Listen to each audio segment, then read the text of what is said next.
A day in my life as a barbero, nakarating dito sa Dubai ug pamutol og ulo.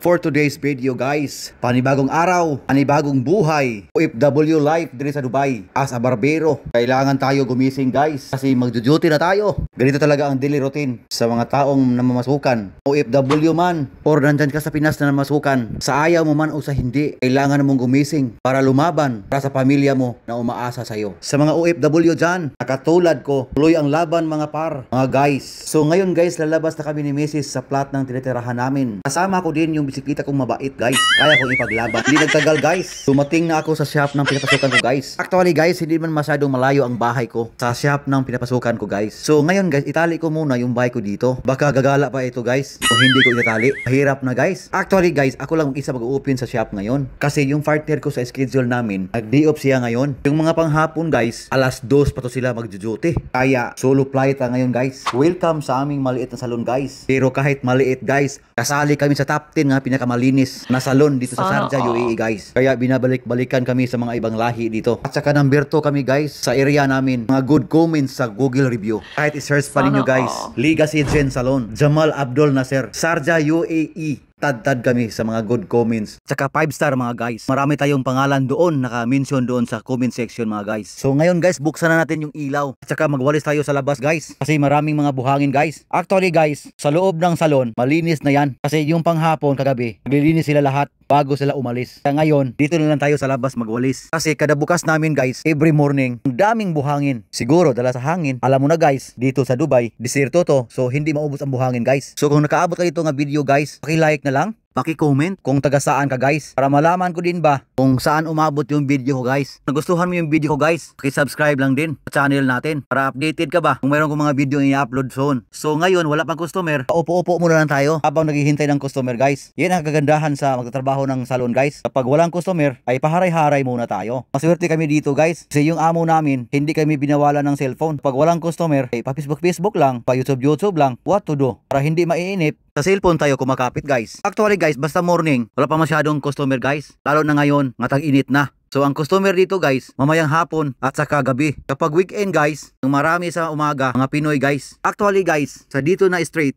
lahat ng mga Pinoy dito sa amin na pupunta.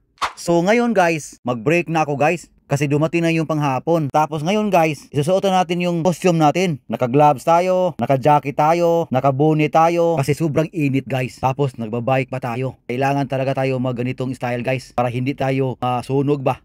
So hindi nagtagal guys. Nandito na ako sa loob ng elevator ng building namin guys. So yan lang guys. See you next video guys. Thank you for watching. Hasta la vista. Babu.